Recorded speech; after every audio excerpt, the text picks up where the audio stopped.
amigos, estamos desde el Café Crónica Digital, aquí en la Plaza Brasil, en una transmisión de Ahora TV y Crónica Digital. Estamos junto al embajador de Cuba en Chile, Jorge Lamadrid.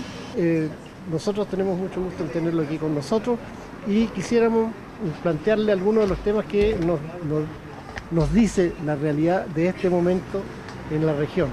Buenas tardes, Marcel.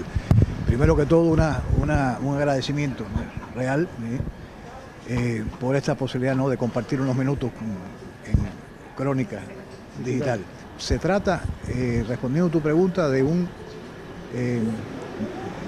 diríamos, y comenzaríamos calificándolo de brutal recrudecimiento de la política de bloqueo económico, comercial y financiero contra Cuba. Es una política que se ha mantenido vigente, como bien se sabe, durante casi 60 años y que ha causado inconmensurables daños al pueblo cubano. Diríamos que la política de bloqueo es el telón de fondo de esa agresividad sistemática, permanente, que Estados Unidos ha mantenido contra Cuba, contra su pueblo, contra la revolución cubana en todos estos años, en casi ya 6 décadas.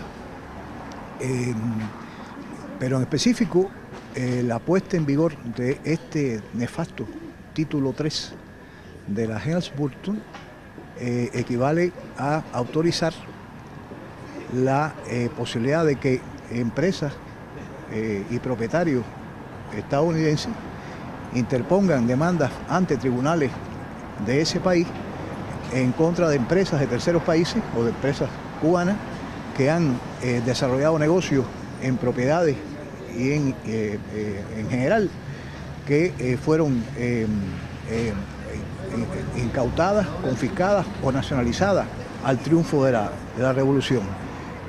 Aquí habría que aclarar, en primer lugar, que haciendo uso de un derecho legítimo reconocido por el derecho internacional, la revolución cubana ejerció ese derecho en contra de compañías y negocios que pertenecían a compañías extranjeras, a socios y a dueños extranjeros, fundamentalmente Estados Unidos, que traficaban con las riquezas del país y que obraban en contra de los intereses del propio país. Ese fue un legítimo derecho que ejerció la revolución en esos primeros años de su quehacer. Es exactamente así. Estoy de acuerdo con lo que planteas. De hecho, cuando se promulga la ley Helms-Burton en marzo de 1996, la reacción de la Unión Europea, de Canadá, de México fue inmediata, en defensa del derecho y el interés de sus propias empresas que resultaban agredidas por esta sinuosa, ilegal ley.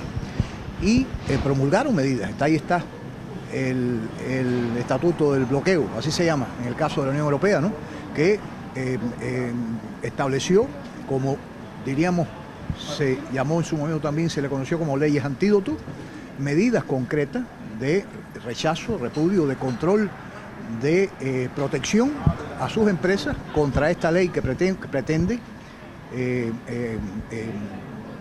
menoscabar, dañar los intereses de esos negocios extranjeros.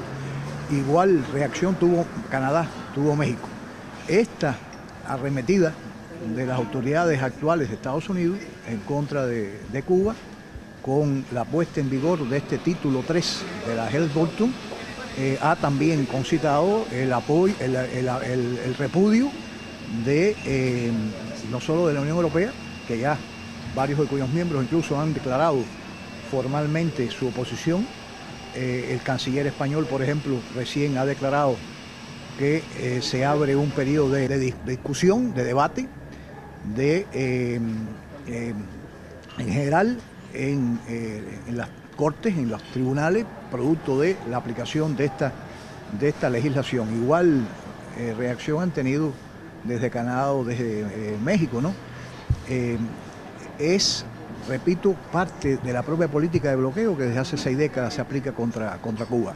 Lo que la singulariza en estos momentos es ese lenguaje más que agresivo, amenazante, violador del derecho internacional que las autoridades actuales de Estados Unidos emiten, no solo contra Cuba, sino contra Venezuela y contra otros países latinoamericanos, ¿no?, cuyos gobiernos legítimos mantienen políticas independientes, soberanas.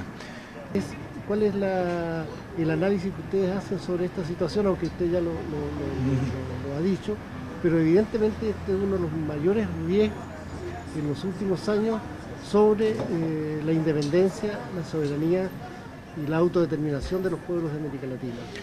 Yo estoy de acuerdo. Mira,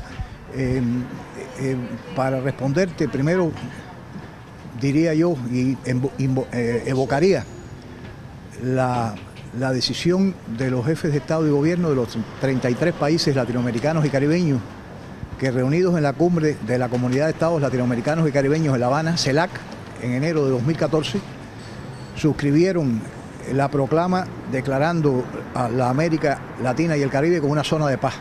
Esa es una de las contribuciones más sustantivas que se han dado desde siempre, sin precedentes, para consolidar una vocación y una verdadero compromiso con la paz y la tranquilidad de nuestros países.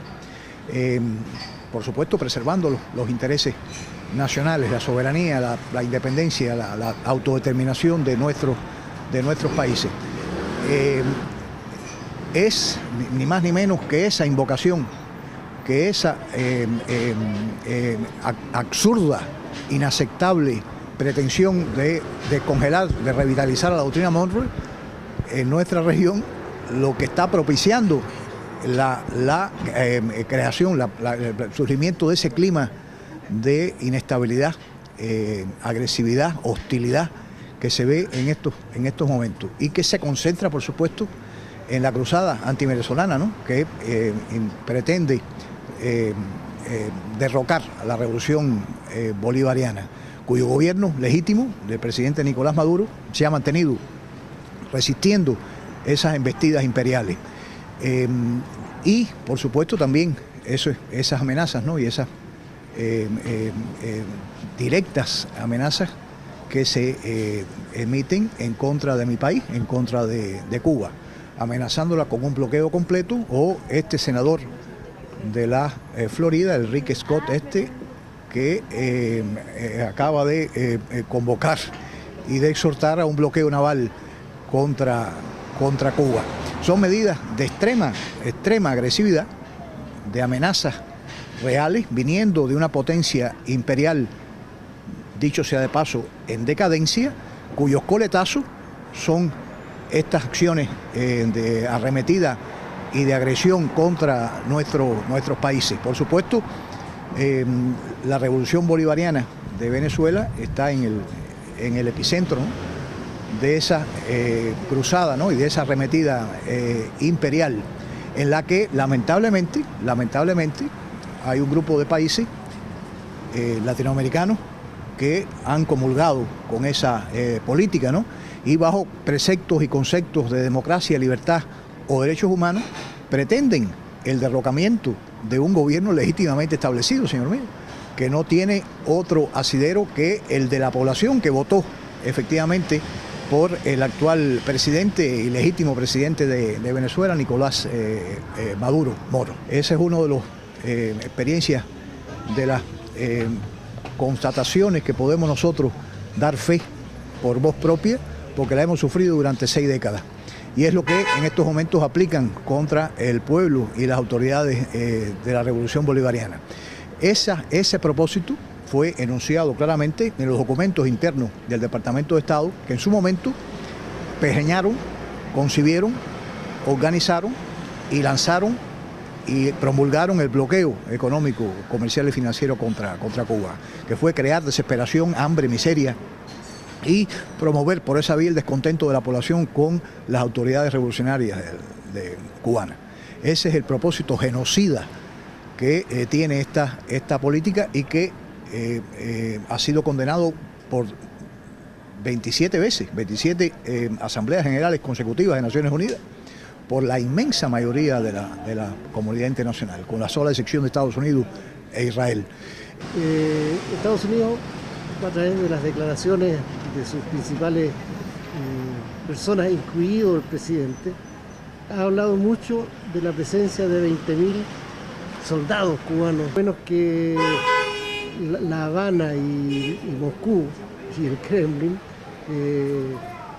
manejan las reacciones de política internacional de Maduro. Incluso se habló de un famoso avión que estaba esperando a Maduro para llevárselo a Cuba.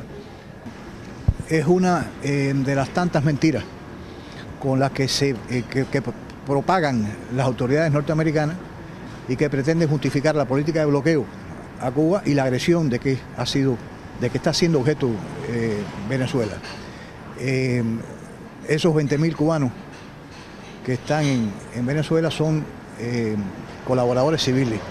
No tienen nada que ver ni con tropas, ni con el carácter militar, ni mucho menos que se les pretende achacar. Son en su gran mayoría trabajadores de la salud, 60% de los cuales son mujeres, y que lo que están haciendo desde hace décadas, porque llevan muchos años en Venezuela, como han estado en más de 90 países, en todo el mundo, que son varios cientos de miles de colaboradores cubanos civiles.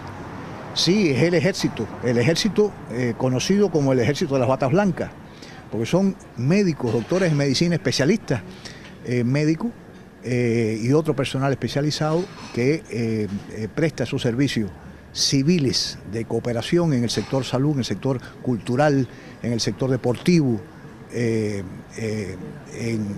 el caso de Venezuela. Es una mentira supina, es una atrocidad, es una burda maniobra, una burda manipulación con la que, repito, se pretende justificar la política de bloqueo a Cuba y mantener esa presión insoportable, ¿no?, que mediante el bloqueo, las sanciones, el aislamiento pretenden, y la amenaza militar también pretenden mantener contra Venezuela y contra nuestro país, contra Cuba. Recordemos las enseñanzas del apóstol de nuestra independencia, de José Martí, que por sus 15 años de residencia en Estados Unidos proclamó que conozco al monstruo porque viví en sus entrañas. Esas enseñanzas martianas de fines del siglo XIX, están presentes en estos momentos. No puede desconocerse esa soberbia innata de unos gobernantes que pretenden, con doctrinas como la doctrina Monroe, apropiarse de las riquezas y del control de nuestros países. Bueno, amigos, hasta aquí esta entrevista con el embajador de Cuba, Jorge Lamadrid, en una transmisión de Ahora TV y Crónica Digital. Muchas gracias.